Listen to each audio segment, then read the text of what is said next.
overdue edition of the Puck Junk Podcast. This is episode 9 for those of you keeping score. Sal Berry here along with Tim, the real DFG on Twitter. And today we're going to talk about the All-Star Game, the All-Star Skills Competition, and of course we can't address those two topics without talking about the big man himself, John Scott. Tim, what's your take on this whole thing? Mr. Scott, he's been quite the polarized figure this whole weekend. I know he's been the central focus of everybody's talking points and everything else. It's been interesting to see him accepted amongst his peers much more than amongst his superiors, I guess. You know, I never had a problem with him going in. I think the biggest deal was the NHL creates these rules of how to bring All-Stars into the All-Star Game, and then when they realize that, whoops, maybe we shouldn't have done that, it's a little too late. So, you know, the big campaign to get John Scott put into the game, you know, it worked. It was nice to see him there, and he definitely capitalized on it because 2 goals in that second semifinal game, and then to get the MVP of the whole entire deal was pretty good. Plus, he's going to need that minivan with all those kids too. So I'm happy for him. Yeah, how about it? You know, and something I want to point out, and I've written about this on my blog, and I know you've read it, that people choose who they like, what teams they like, what players they like for different reasons. And the example I like to throw around is you're a Penguins fan because you grew up in Pittsburgh.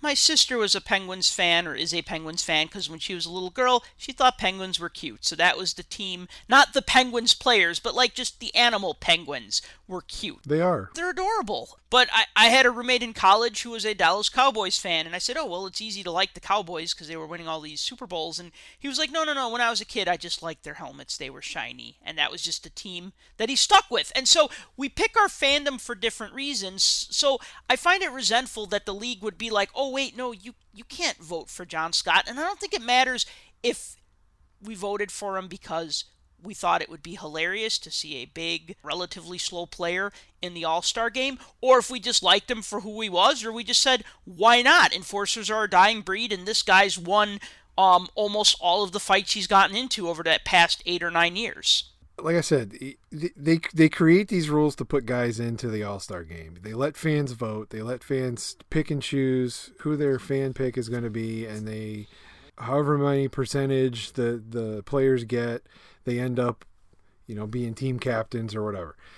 Every year, it seems like over the last probably 5 or 6 years of watching the All-Star Game, it's like they've changed the format from one thing to the next. And I think they're trying to bring in all these viewers that wouldn't normally tune into an NHL All-Star Game just to try to get people more engaged. So they start adding all these different dimensions to this whole, you know, voting process and everything else. And so they created this monster. They should have known that something like this was going to happen. Was it last year where 5 or 6 Blackhawks made it in, or was it the year before, or one of the years? I think it was one of the years. Yeah. I forget which one. Zemgus Girgensons made it in, and he had no business making it in, and he had a lot of votes this year too. He even tweeted out to all his followers on Twitter, "Stop voting for me. I don't deserve to be there." John Scott did the same thing, but you know what? With all the radio stations that jumped onto it and the big following on Twitter and Reddit and everything else, and, you know, Puck Daddy had a lot to do with it on Yahoo as well. Hey, you know, you reap what you sow. But the problem is the NHL didn't like it. Okay, we're going to let you guys do this. Whoops, we put a loophole in that we didn't foresee. Now you slapped us in the face. You know, we don't want to look like idiots in front of the world, so even though we don't want them there, we kind of have to let them there. Yeah, but they let him there after the fact. After they... Well, that's exactly First it. they said no. Or no, they didn't say no. They made it difficult. They tried to give themselves a way out. Well, they never said no, but they told him, and they leaked to the public that they weren't too happy about the idea. If you look at his article that he wrote for the Players Tribune, I found that interesting that he gets a phone call and they're like, "John, look, this is not a game for John.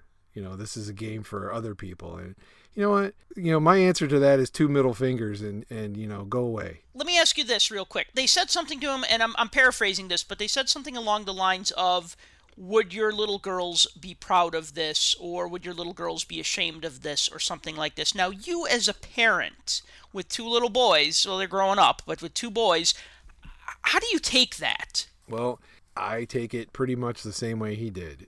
Who are you to tell me or my kids what they're going to be proud of or not? I mean, that's the bottom line. Everybody's an individual, and I think most parents are going to pass on to their kids the whole idea of being an individual and liking what you like and deciding what your own opinions are.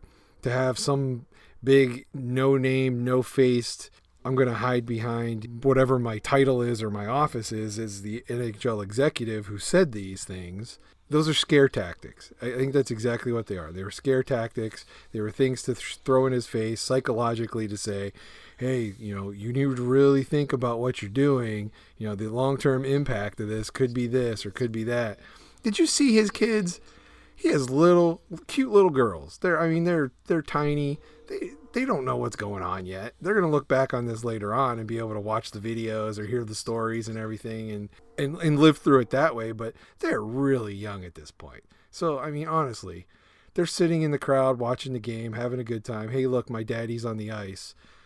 Beyond that, come on. Really? That's what you're going to do? You're going to try to bully somebody? Come on. They're trying to intimidate the intimidator, or whatever.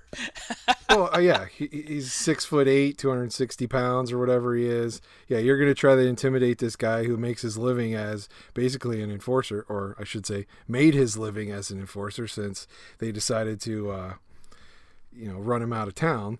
But that's the thing that kind of bothers me is, I'm elected to the All-Star Game, great. Now, all of a sudden, the Coyotes trade him to Montreal, who immediately puts him down to the AHL team. I don't understand that move. The GM tells them that it's business. They're trying to get better. They're trying to get a player. He said they needed the cap space. Who did they get? Jared Tenorti. But they said he needed the cap space, but they're like $10 million under the cap. And maybe I'm missing something. Like, they have the cap space, and I don't think John Scott's $575,000 a year salary is going to matter when you have a $10 million in cap room. This is the thing. I'm embarrassed for the NHL for doing that. The only thing they could do, like if they said, no, Scott can't be in the All-Star Game, I don't know what I would do, because I love watching hockey, but I would lose a ton of respect for everybody. Let's put it this way. I'm not going to ever buy any Phoenix or Arizona Coyotes merchandise, because I think what they did was a really crummy thing, and I think what the NHL did was a pretty crummy thing, and I think when there was the fan backlash, then they backpedaled and they said, oh, okay, he could be in the All-Star Game, he's going to wear an All-Star jersey because he's not with an NHL team and blah blah blah. And then they'll say, they even on their website, the NHL website, they pointed out other examples of times that this had happened. And it's like, well, yeah, with Bernie Nichols and whatnot, but everybody else already pointed that out, that players had been traded and still got to play in the All-Star Game. It's one thing to be traded, it's another thing to be traded and then demoted out of the league. Instantly. And it seems for just the purpose to say, well, now you can't be in the All-Star Game, which is what I think pissed people off. Yeah, exactly. And that's exactly it. Whether it was a coincidence or not, the timing of it, the way it happened, the way it did, that's all it seemed like. The NHL is ticked off because, they screwed up. So now they're trying to make up for it by running the guy completely out of the league to make the problem go away. And it's like, what are you doing? You're making yourselves look like a bunch of asses. And that's exactly what they did. So, so then they had to redeem themselves. So, okay, so it was interesting on Friday, the All-Star Media Day. A lot of people talking to John Scott. It was funny. He had tons of reporters around him. I know everyone has seen the picture of him taking a picture of all the reporters swarmed around him at the table interviewing him. I kind of like the media day, even though for an all-star game, it seems maybe a little presumptuous. It's not like the Stanley Cup final media day, but I like the fact that the NHL is giving the media access to all these high-profile players and trying to grow it that way by giving the access. Having the media access like that, being able to talk to guys and letting people see that, hey, these are real people. This is... you can actually relate to these people, and brings more people in to be bigger fans, I think.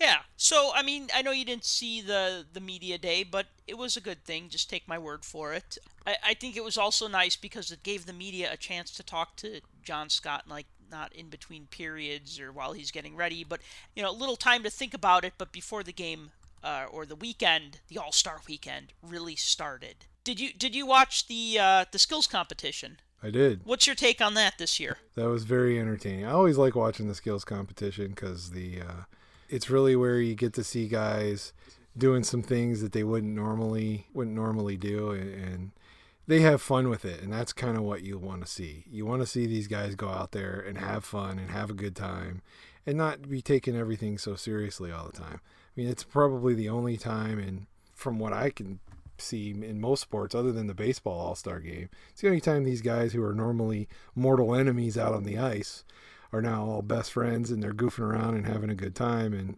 it's fun to watch. Yeah, and I mean, like a lot of these guys, they might have played with each other or played against each other growing up or at higher levels, and so they've seen each other, they know each other. I've always liked the skills competition. I'll tell you, this year it felt a little rushed.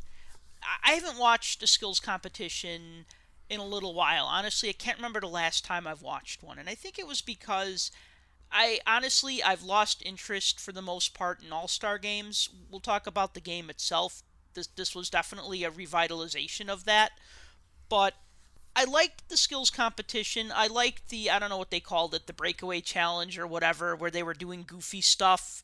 Yes, That was fun. breakaway. That was a lot of fun. They kind of had like this hodgepodge where they had the players trying to shoot in the mini nets and the players skating around the Gatorade bottles and then the goalies trying to score goals. And I like that. I kind of wish they slowed that down a little bit because it seemed like so many things. It was like a three-ring circus. Like so many things were going on at once. You couldn't really focus on it. Like I really wanted to focus in on one of those activities because I thought those were all really cool, really challenging, but they kind of zipped through that. And at the end, when they did like the I don't know what it was, where they were all doing like penalty shots or whatever against the goaltenders, and that was super rushed. I mean, they were doing that all in like 2 minutes. I wanted to see more of that. When I would watch a skills competition, that was really, it always came down to the one-on-one, the player against the goalie and then the other side and back and forth. And I think to just rush through it in like 2 minutes, I felt a little cheated on that part. I think that's kind of how they've done it the last couple of years, and the more the media gets involved with it and the more it becomes a spectacle more than just, hey, we're doing this skills competition and the diehard hockey fans are going to watch and nobody else is. They're trying to bring more viewers in. The NHL is doing it. NBC is doing it. So they're trying to make this a big thing that people get involved with. So it's more along the lines of, hey, how much can we throw in somebody's face in a short amount of time? It's going to get them, to keep watching or to stay tuned.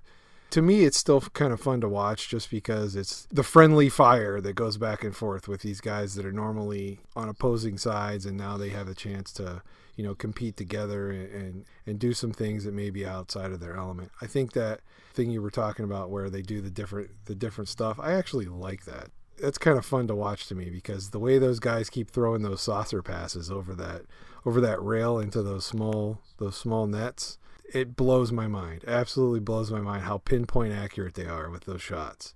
So I think they should slow that down a little bit. I feel like because it happens so quickly that like you almost can't admire like how skillful that is. You think they should make those individual competitions like by themselves? Why not?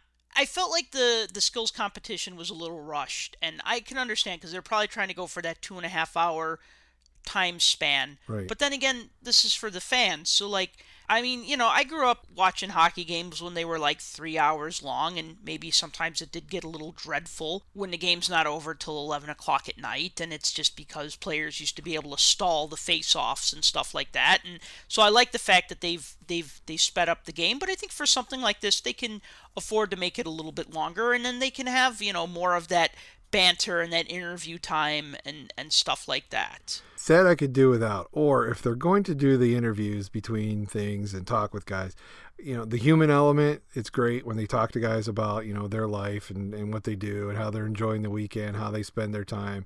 That's great. But can we please, like, once and for all, get rid of Pierre McGuire? Like, can we please?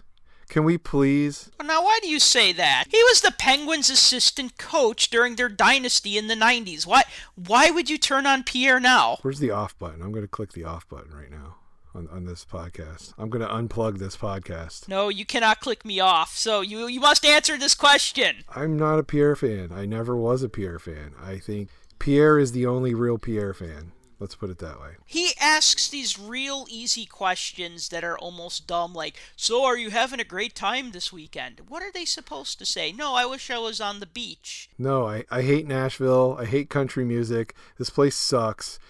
And Carrie Underpants and her husband should just go away. Well, and then the other thing was, he'll ask questions like, are you having a great time? Or isn't this great? Or are you enjoying your All-Star weekend? Every player is going to answer that question the same. If I was going to ask a question to an NHL player, like if I was going to come up to someone like PK Subban and ask him a question, I'd say, hey, you usually play against all these guys in the locker room. Which one of these guys surprised you the most tonight? He might have asked that question. Someone might have asked that question now that I think about it, but that's the kind of stuff that I would ask. That's a JR question. That's not a Pierre question. Well, okay, JR does ask when he's not and I love JR, but when he's not putting his foot in his mouth, like the way he criticized John Scott. Did you see that where he told John Scott, he's just like, oh, John Scott, I was wrong, and John Scott was like, yeah, not the first time you were wrong. Mm-hmm. That was pretty good. My favorite Pierre moment, well, I don't know if it would be my favorite, but it was after the hardest shot, and of course Shea Weber won because Shea Weber always wins, and as long as Chara's not there, and he goes up there and he didn't break the record, but I mean it was still a hell of a shot. It was like 108.1 or something like that he won with. Something like that. But he didn't break his record from the previous, and he goes up there and Pierre says something like, "You're hitting them harder than ever now, aren't you?" And Shea Weber says, "Well, obviously not, because I didn't break the record." And I just started laughing. I thought that was hilarious because Pierre's like, "You're hitting him harder than ever." Well, no, he's not, because if he would have broke the record. Speaking of breaking the record, what about Dylan Larkin breaking Mike Gartner's record? He's a beast. That kid is a beast. And the fact that they kept calling him teenager, I thought was kind of poignant, because on one hand, it's like, this guy's an NHLer. You guys keep calling him teenager, which is kind of demeaning, but he is a teenager. He's 19 years old, and he's one of the elite, 700 NHLers that are out there, and he's one of the 1%ers because he made the All-Star game as a rookie. So he's 19. Meanwhile, you got these guys out on the ice that are anywhere between 25, 35 years old, or 44 with Jaromir Jagr, and he's out there competing with them. Hands down, he's one of the better players that were out there on the ice. Larkin, I'm thinking of those penalty shots he got against, I think it was Jonathan Quick in the net, and oh my God, he just made it look so easy. He just made it look so easy. But speaking of teenagers, how about Johnny Gaudreau? I mean, with the backwards baseball cap, I think that made him look like 12. Yeah, he's kind of, I don't know what my opinion is of him. He reminds me way too much of, because they call him Johnny Hockey, he reminds me too much of Johnny Football, who was like in the news yesterday for hitting his girlfriend again or something. Who's Johnny Football? Johnny Manziel. Yeah, let's not go there. Although it was kind of funny when he was doing his little interview with Pierre again, and Giordano brought in that poster, said, "Johnny, if you score, Mom said she'd get us a puppy." That was pretty funny. Getting back to the game, so we both liked the skills competition. I thought it was a lot of fun this year. And then we had the games, the new 3-on-3 format, the 3-game tournament. I gotta tell you, man, I thought this was awesome. I think the reason why I stopped watching the All-Star games is because they're usually blowouts, and a lot of times one side gets a really sizable lead. They're already up 10-3 by the end of the second or first or whatever. The other team's not gonna play to come back, right? And it's just that the other team's gonna keep piling on goals. The other team is not gonna try. No one's gonna be like, oh man, we're down by 7 goals, but we could totally score because we have the greatest players in the Western Conference on our team. Instead, it just ends up just being one of those types of games where it's a blowout, sometimes it's lopsided, and it's not. I mean, I'll tell you this. I went to an All-Star game in 1991. Well, it was 25 years ago. It's the only time I went to an All-Star game, and I still remember the game being boring. I mean, it was fun to see the player intros. It was fun to see the introductions and the skills competition and just seeing our guys and cheering for them.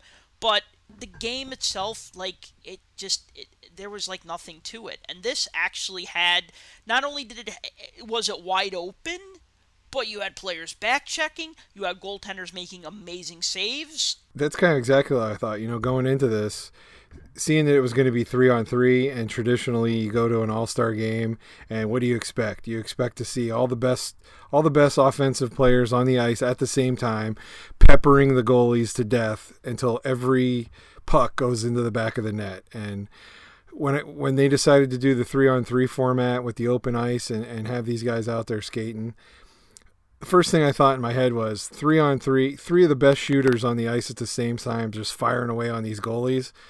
If we could have a final score 50-48, and that was my original thought. But then when I started thinking and started watching more of these overtime games this year, I realized that this was going to be a much more entertaining event, and that's exactly what it was. I mean, these guys go out there. There was something on the table, $1 million to the winner. So they had something to play for, which means the guys weren't going out there and just dogging it. They weren't going out there and goofing around on the ice when they were playing. They were playing. I mean, you weren't seeing the hitting like you see in a normal game. You weren't seeing, the scrums behind the net or anything like that. But guys were getting a little chippy. I mean, guys were back checking. Guys were playing defense. I couldn't believe that. I don't think I've ever seen an All-Star game where anybody's played defense. I mean, even Jágr was going back on the back check.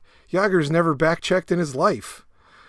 But the fact that, they were actually playing for something and these guys were competing and the goaltenders were not about to give up the games, that's what made that fun. It was actually watching a real game. It wasn't some display game. It was actually watching a real game. And I enjoyed that a lot. And I think because it was 3-on-3, I think that, like, when you have 5-on-5, but you have the very best players, well, one, they're not going to risk injury, and two, maybe because it's the very best players, you're not going to get that much opportunity because everybody's playing at that same level. And I think here, because there was so much open ice, and I got to tell you something, and I'm going to change this back to John Scott because I'm still really happy for how that turned out for him, winning the All-Star MVP award, scoring 2 goals in the first game as well. It was funny because I think going back to like what you said, like what you expected and then what actually happened, I think a lot of people were just thinking, oh, well, John Scott is big and slow and he's going to look like a pylon out there. Even he thought that. Yeah, but what I thought was interesting was that he's a big guy, he has a long reach, and he used that to his advantage, and there was a lot of room for him. So it's like he wasn't like a big guy who got squashed into a corner because he had no place to go. Because it was only 3-on-3, there was a lot of room. I mean, think back to that breakaway goal. He found an opening, and then he used his body to basically box out the guy who was trying to stop him, and then he used his long reach to keep the puck so far away from the defender who was trying to get him that he was able to get that breakaway goal. If he was going to play in any All-Star game, I'm glad it was this one because it benefited him, obviously. And getting those 2 goals, winning the MVP, that was the best. The whole entire thing, it was just entertaining. And that's what it should be. And it's probably going to go down, to me at least. I've watched most of the All-Star games. I watched them back when it was, for a while, it was, North American stars versus the world. And I watched East-West and back in the day when it was Wales versus Campbell Conference. And, it doesn't matter what the format they've changed it to. I don't have any memorable moments from an All-Star game at all.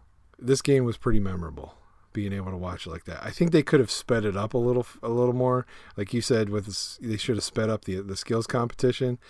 I think they could have been a little quicker on transitioning from one to the next, but I understand it was a spectacle. They had to have whoever country bumpkin band playing and in between and stuff like that and all that stuff. I get that, but it's with 20-minute periods, split 10 by 10, taking a half-hour break in between the games was... It was a little much.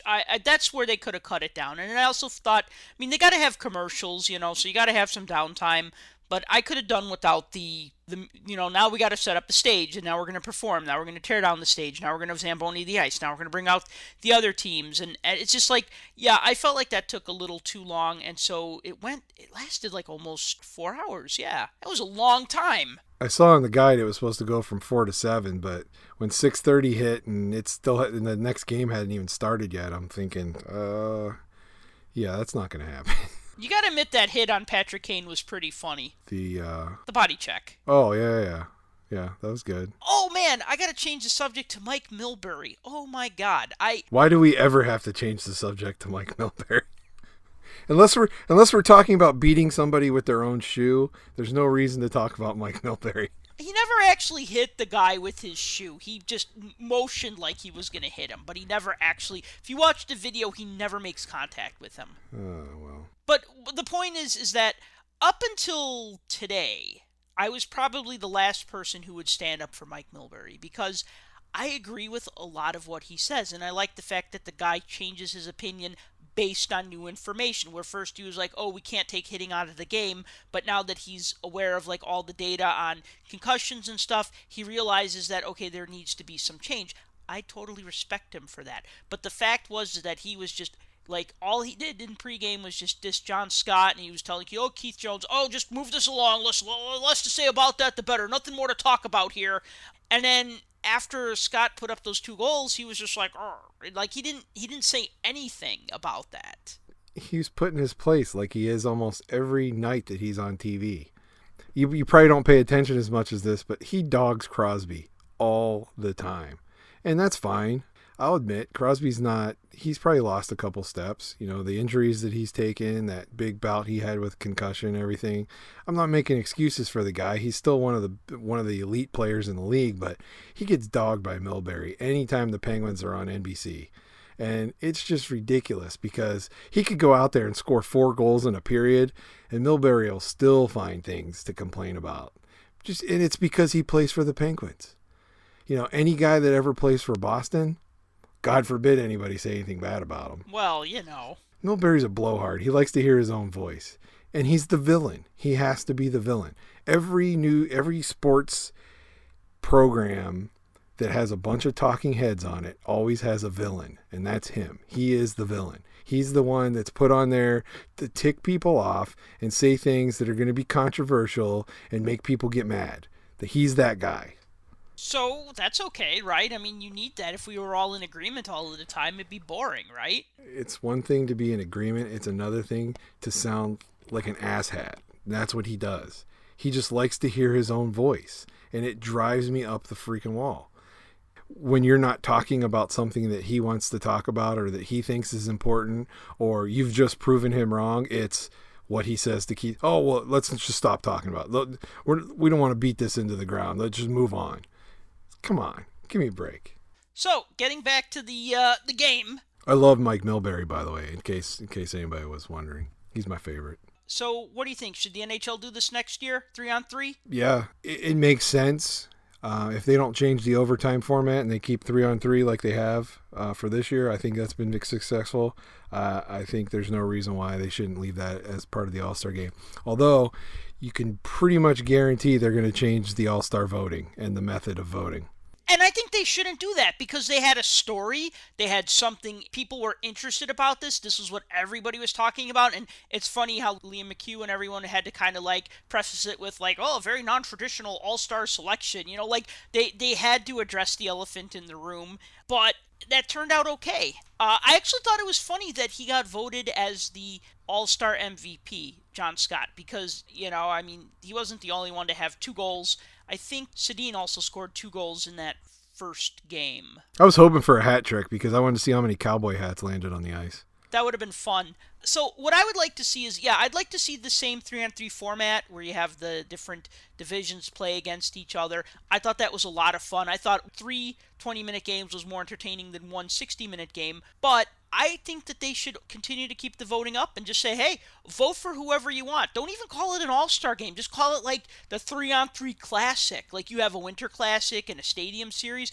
call it like the 3-on-3 classic or tournament or something, and just let people vote for whoever they want. Somebody suggested to me on Twitter, they're like, it'd be cool if people voted in journeymen. I mean, think about someone like a Mike Sillinger or Brent Ashton. I mean, those guys played like 15 years in the league, probably never played in any All-Star games if I remember correctly, but it doesn't mean that they would be terrible if the fans voted for them. That's who the fans want to see play. I don't have a problem with the way the NHL has the voting set up, and I don't know that this is a solution to that. If the NHL wants that to stop and they don't want the ballot box stuffing per se, they need to shrink the pool of available players. And I know that's going to create a lot of controversy in itself by saying, well, what makes these guys better than these guys?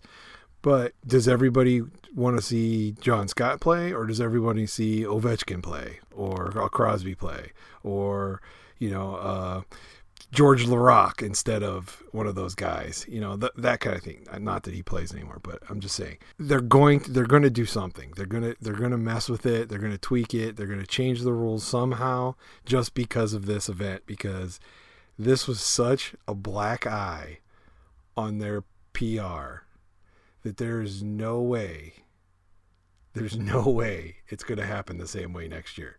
The format of the game, I think they'll keep. The way guys get there is going to change a little bit. I'm not sure how, but I think that's what you're going to see. And I think that's a shame, because if you tell fans to vote for who they want, and then they can't. Like I said, that's it. Just like in other years, like I mentioned earlier when we first started talking, the Blackhawks got 5-6 guys, stuck on a roster one year because of that thing. Gergensen's made the All-Star Game. Was it last year or the year before? He had no business being there. But was that really a bad thing if a bunch of people wanted to see him play? It's not a bad thing, but the controversy arises because the people that are voting are not NHL fans. Who cares? They're voting. I don't care. I'm just saying why people got all upset. They're involved. They're engaged. That's the cool thing. That's what the NHL intended by doing this, but they didn't think of the long-term consequences. They didn't think Bugs Bunny was going to get written in as a write-in vote, and that's exactly what happened. I mean, it's the same thing. You vote for president, and you write in, I'm voting for Brad Pitt for president, and I'm putting it on the write-in. Well, he got a vote. And people are going to turn around and be like, well, who voted for him? Well, in this case, thousands and thousands of people voted for him. Whether they wanted him there or not, they voted for him. And it may have started off as a joke, but it turned into something really special. And I'm glad. He didn't go out there and make the NHL right. I'm glad he didn't go out there and fall on his face. I'm glad he didn't go out there and look like the slowest guy, the lumbering ox like everybody thought he would. I'm glad he got the 2 goals, and I'm glad he got the car. One final thought before we wrap things up. At the end of the broadcast, Darren Dreger reported that already some companies had contacted Scott's agent about endorsements. Really? What would John Scott endorse? We're speculating here, just to wrap things up with the fun. I don't know. What would John Scott endorse? Well, Mike Milbury called him the donut in the lineup. I think it'd be awesome if John Scott worked out an endorsement deal with Dunkin' Donuts, because Mike Milbury referred to him as the donut in the lineup because he's the hole in the middle. The donut? And so what do you think? John Scott Donuts. Dunkin' Donuts or Tim Hortons or somebody. I think John Scott Donuts. I could also see him endorsing work boots for some reason, because he's a hard worker. Work boots. Yeah, why not? I don't know. Boxing gloves, maybe? Ooh, had to go there. That might be a good one. I would say something that had to do with Phoenix, but that doesn't really work out. Hey, actually, now that he's all the way over in Newfoundland, maybe he can do something with the guys from Oak Island and help them find the treasure. That would be good. I have no idea what you're talking about. Oh, you never watched The Curse of Oak Island? No. Oh, it's a show where they're trying to find a treasure out on Oak Island, which is like off of Newfoundland. You have to check it out. That sounds like work. I'm talking more about endorsements, like I think of like Andrew Shaw has these hilarious commercials where he endorses like a local Chevy dealer. So I'm just wondering what could John Scott endorse? And I think donuts, that's my number one answer. Yeah, we can go with that. I guess on that note, we're going to wrap it up. Overall, the All-Star Game was a lot of fun. The All-Star Weekend was a lot of fun. Fans got what they wanted out of this. The NHL, maybe they didn't, but it seemed to work out as good as it could, as good as we could all hope for. And I will definitely tune into the All-Star Game next year, regardless of who's playing in it. Even if it was Bugs Bunny. It's going to be a whole entire team full of fourth liners. I'll watch it. That sounds like it'd be an interesting game. Not if they make Sean Avery the head coach. Oh, okay. Then we're done. All right. Thanks for listening, everyone.